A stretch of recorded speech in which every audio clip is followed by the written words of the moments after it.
사랑이냐, 핏줄이냐, 당신이라면 어떤 진실 앞에서 무너지시겠습니까? 그날 저녁, 독수리 술도가의 분위기는 평소와 사뭇 달랐습니다. 잔칫날에 들뜬 공기와 묵직한 진실이 교차하며 하나의 이야기로 폭주하기 시작했거든요. 그 중심에는 결국 또 사랑과 가족, 그리고 과거의 죄가 있었습니다. 우선 이번 34화에서 가장 큰 축은 뭐니 해도 세리와 범수의 관계였습니다. 이 둘의 이야기는 단순한 연애담을 넘어서 죄를 짊어진 부모와 그 죄를 뒤집어 쓴 자식이라는 절절하고도 가혹한 현실을 마주한 이야기였죠. 세리는 집을 떠나 낯선 피아노 바에서 친구 대신 연주를 하며 조용히 살아가고 있었습니다. 화려한 외모와 배경을 지녔지만 속은 철저히 누군가의 대타로만 살아온 삶이었다고 고백합니다. 대학교 갈 때도 피아노 전공하고 싶었는데 엄마가 반대해서 경영학과 갔잖아요. 이 한마디에서 세리는 오롯이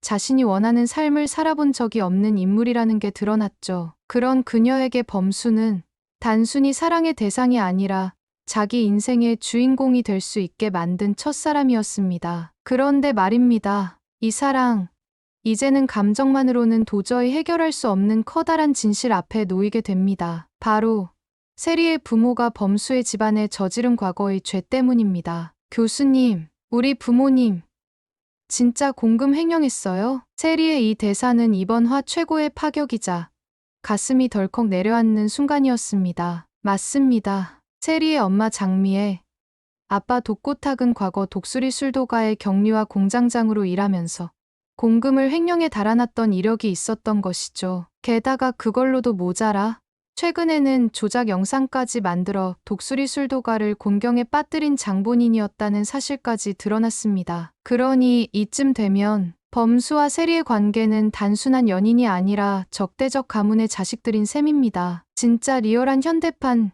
로미오와 줄리엣이 따로 없더군요. 하지만 범수는 이 모든 사실을 알고도 세리를 향한 감정을 쉽게 떨쳐내지 못합니다. 걱정돼서 왔어. 결희 씨한테 내 소식 듣고 한 걸음에 달려왔다고. 지난 열흘 동안 온통 내 걱정뿐이었어. 이 대사에서 우리는 범수가 얼마나 진심으로 세리를 생각했는지 알 수 있죠. 그렇다고 범수가 가볍게 모든 걸 넘기지도 않습니다. 천수, 흥수 형제들이 걱정하듯 넌 진짜 세리를 좋아하는 거냐?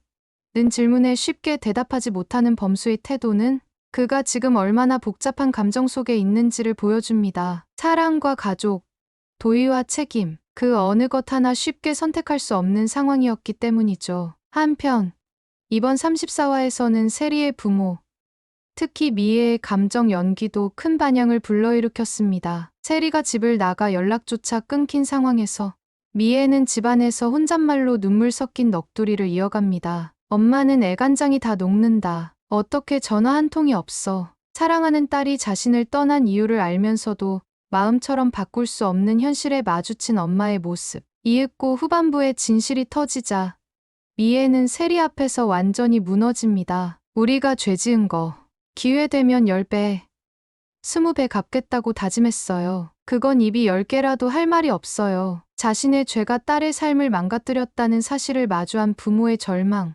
그리고 그런 부모에게 정말 최악이에요라고 말해야만 했던 딸의 분노. 이 장면은 단순한 가족 갈등을 넘어서 시청자 모두에게 사랑이 죄를 덮을 수 있는가 라는 물음을 던졌습니다. 그 와중에 광숙과 동석의 러브라인도 중대한 진전을 보였습니다. 두 사람, 드디어 각자의 배우자 묘소에 함께 찾아가 인사하는 장면이 나오죠. 내가 지난번에 말했던 마광숙 씨야. 여러 가지로 부족한 게 많지만 회장님께 꼭 필요한 사람이 되도록 노력할게요. 지켜봐 주세요. 이 대사에서 광숙이 처음으로 동석의 인생에 정식으로 들어가기로 마음먹은 순간이 드러났습니다. 그리고 동석 역시 광숙의 고마움을 그대로 표현하죠. 내가 바쁘다고 했지.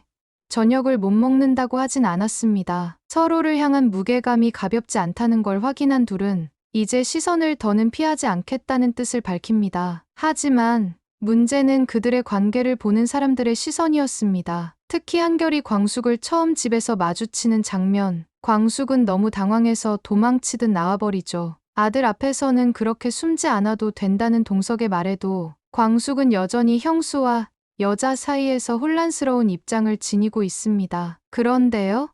여기서 충격적인 한 방이 더 기다리고 있었습니다. 바로 강수의 출생 비밀입니다. 넌 오씨 가족이 아니야. 밖에서 데려온 업둥이지. 독수리 술도가는 오형제가 아니라 사형제야.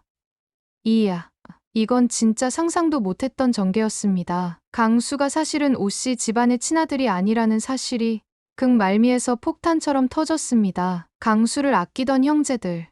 무조건 예스맨이었던 막내였지만 사실은 그 집안의 핏줄이 아니었다는 거죠. 여기서 중요한 건 그 말을 내뱉은 사람이 바로 독고탁이라는 점입니다. 그 누구보다 독수리 술도가의 원한을 품고 있는 인물이 강수의 뿌리를 부정함으로써 또 다른 갈등의 씨앗을 심은 셈입니다. 그걸 곁에서 듣고 말리려던 미애는 독고탁을 다급히 말리죠. 그만해요. 제발. 하지만 이미 강수는 들을 걸 다 들었고 그의 눈빛은 처음으로 깊은 동요를 보여줍니다. 그동안 철석같이 믿어왔던 가족의 울타리가 한순간에 무너진 거죠. 정말 중요한 건 함께 울어줄 사람이 있다는 사실 아닐까요? 세리가 돌아왔습니다. 돌잔치가 한창인 술도가 거실 한복판으로 범수와 함께 수많은 시선이 일제히 세리에게 쏠렸고 그 눈빛 속엔 놀라움, 당혹, 걱정 그리고 경계심이 섞여 있었습니다. 누구보다 광숙은 복잡한 감정 속에서도 따뜻한 미소로 세리를 맞아줍니다. 한이도 워낙 저를 잘 따르니까요. 그 한마디로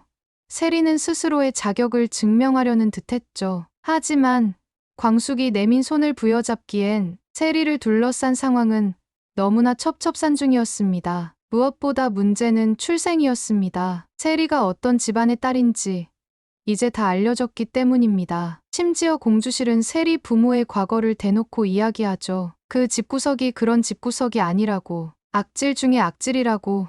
그 대화를 뒤에서 세리가 다 듣고 있었습니다. 마침내 정면으로 묻습니다. 정말이에요?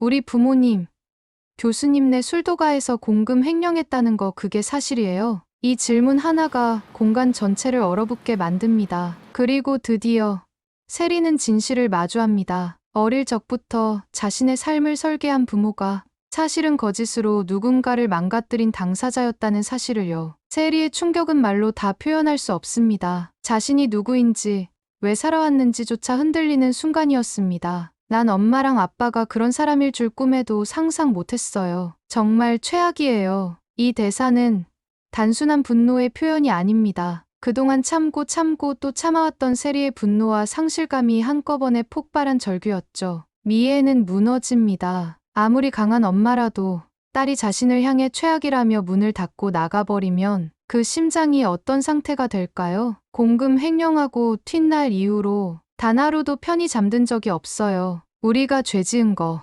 언젠간 10배, 20배로 갚자고 다짐했어요. 장미애의 고백은 단순한 변명이 아닙니다. 죄를 인정하면서도 사랑하는 딸을 위해 애써 정상처럼 살려고 한 모성의 외침이었습니다. 그리고 그 모성을 광숙이 품어줍니다. 따님 걱정 너무 많이 하지 마세요. 저희가 알아듣게 잘 얘기해볼게요. 이 한마디는 광숙이 단순한 형수를 넘어서 이제 독수리 술도가의 진짜 어른으로 서 있다는 걸 보여줬죠. 하지만 동시에 광숙 자신도 감정이 복잡합니다. 동석과의 관계, 세리를 둘러싼 집안의 긴장감. 한편 돌잔치는 여전히 진행되고 있었지만 서프라이즈 분위기는 이미 산산조각이 나버렸습니다. 범수는 천수에게 들켜버리죠. 너 솔직히 말해봐. 저 아가씨 좋아하는 거 맞지? 범수는 대답하지 못합니다. 사랑이라는 말로는 설명할 수 없을 만큼 그 감정의 무게가 복잡하고 무거웠으니까요. 그건 단순한 좋아함이 아니라 책임져야 할 마음이 되어버린 상태였습니다. 그리고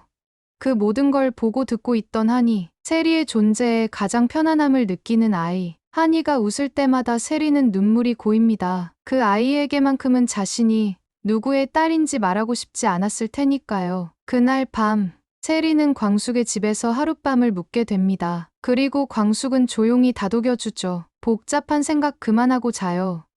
그냥 내 방이다 생각하고 편히 자요. 알았죠? 그 말 한마디가 세리에게는 처음으로 안전한 집이 생겼다는 느낌이었을지도 모릅니다. 동석은 다시 광숙에게 전화를 겁니다. 화해인지 확인인지 모를 말들을 조심스레 건넵니다. 아까는 너무 허둥지둥 가버리셨잖아요. 아들 앞에서 체면이 뭐가 됩니까? 광숙은 미안해합니다. 자신도 안다고, 당황해서 그랬다고. 그리고 조심스레 저녁 식사를 제안하죠. 사과의 의미로 제가 저녁 살게요. 이 대사는 단순한 약속이 아니라 당신 곁에 계속 있을 테니 이해해줘요라는 광숙의 진심이 담긴 말입니다. 동석은 평소답지 않게 이런 말을 하며 마음을 드러냅니다. 내일까지 화낼 생각이었는데 광숙 씨 목소리 듣자마자 그냥 다 풀려버렸네요. 드디어 이 두 사람의 사랑이 시선을 넘어 서로의 마음에 닿고 있는 순간이었습니다. 그럼 지금부터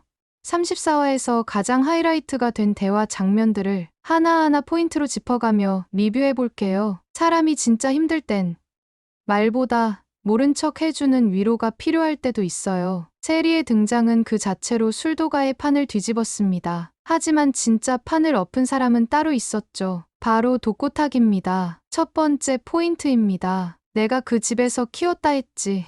핏줄이라고는 안 했잖아. 한순간에 술도가 전체가 정적에 휩싸입니다. 강수가 오씨가 아니라는 말은 단순한 혈연의 문제가 아니었죠. 그간 강수가 쌓아온 모든 형제의 충성심, 가족으로서의 헌신이 송두리째 흔들리는 대목입니다. 그리고 이어진 강수의 반응, 형들을 위해 목숨도 내놓을 수 있다고 믿었어요. 근데 내가 그럴 자격도 없던 사람이었다고요? 이 말은 강수의 인생 전체를 부정당하는 고통을 보여주는 핵심 대사입니다. 그 누구보다 가정을 위해 자신을 던졌던 강수가 정작 식구가 아니었다는 이 설정은 34화 전체를 관통하는 가장 충격적인 반전이라 할 수 있습니다. 두 번째 포인트입니다. 이와 동시에 세리 역시 인생을 송두리째 다시 바라보는 시점을 맞이합니다. 나는 아빠 카드 긁는 기계였어요. 그래서 착하게 예쁘게만 컸다고 믿었는데 그게 다 죄였다는 생각은 안 해봤어요. 세리가 울면서 말한 이 대사는 그녀가 드디어 인형의 삶에서 깨어났음을 선언하는 첫 장면이죠. 더 이상 부모의 인형도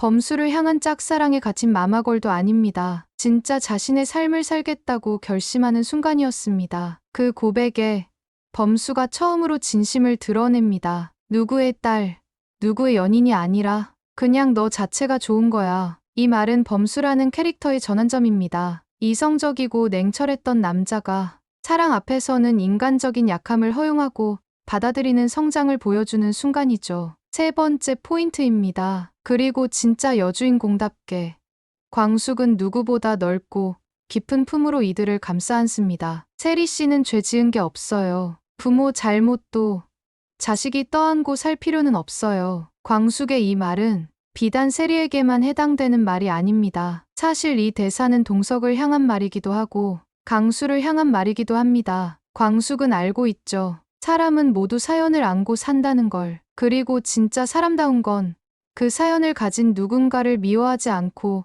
껴안는 것이라는 거요. 네 번째 포인트입니다. 그런 광숙의 품 앞에서 가장 큰 충격을 받은 인물은 역설적으로 장미애입니다. 이 여자는 그동안 세리만을 위한다는 이유로 세상 모든 죄를 감싸 안았고 심지어는 광숙을 깎아내리기까지 했지만 그날 밤 혼자 주방에서 꺼낸 말은 그녀가 처음으로 진심을 말하는 장면이었습니다. 나도 죄인이에요. 그때 공금 훔친 거 남편이 한 짓이지만 난 말리지도 못했어요. 죄값을 치러야 한다면 하느님이 나한테 벌 내리는 것도 감수할게요. 이 장면은 드라마 34화의 감정의 클라이맥스 중 하나였습니다. 그동안의 장미애는 철저히 이기적이었고 위선적이었죠. 하지만 바로 이 고백에서 그녀도 결국은 사랑하는 딸 하나 바라보고 몸부림친 엄마였음이 드러납니다. 다섯 번째 포인트입니다. 그리고 그날 밤 동석과 광숙은 따로 통화를 나누죠. 그 통화는 감정적으로는 조심스러우면서도 내면은 점점 뜨겁게 달아오르는 순간이었습니다. 내일까지는 화낼 생각이었어요. 그런데 광숙 씨 목소리 들으니까 화낼 이유가 없네요. 이 말에 광숙은 조심스럽게 묻습니다. 혹시 아직도 제 옆에 있고 싶으신 건가요? 동석은 말없이 웃으며 핸드폰 화면을 쳐다봅니다. 화면에는 광숙이라는 이름 세 글자, 그 미소 하나에 그간 쌓아온 모든 거리감이 무너지는 것 같았죠. 이 34화는 하나의 회차라기보다는 한 편의 소설 같은 서사였습니다. 출생의 비밀이 드러났고, 가족의 신뢰가 흔들렸고, 사랑은 위기를 겪으며 더 단단해졌고, 적은 전면전을 선언했습니다. 무너졌지만 다시 세우려는 사람들의 이야기. 그 중심엔 늘 광숙이 있었고, 그 곁엔 이제 동석이 자리를 잡아가기 시작했죠. 다음 회차에서는 또 어떤 갈등과 반전이 펼쳐질지 벌써부터 궁금해지시지 않나요? 지금까지 시청해주셔서 감사합니다. 이어질 이야기도 꼭 함께 지켜봐 주세요. 본 영상은 KBS 주말 드라마 독수리 오영재를 부탁해 의 다시 보기 공개 영상을 기반으로 제작되었습니다. 본 내용은 KBS 공식 홈페이지 다시 보기를 통해서 전체 내용을 시청하실 수 있습니다. 앞으로 어떤 이야기가 펼쳐지게 될까요? 시청하신 여러분의 생각이나 의견을 댓글에 남겨주세요. 영상 재미있으셨으면 구독, 좋아요, 알람 설정 부탁드립니다. 좋은 하루 보내세요.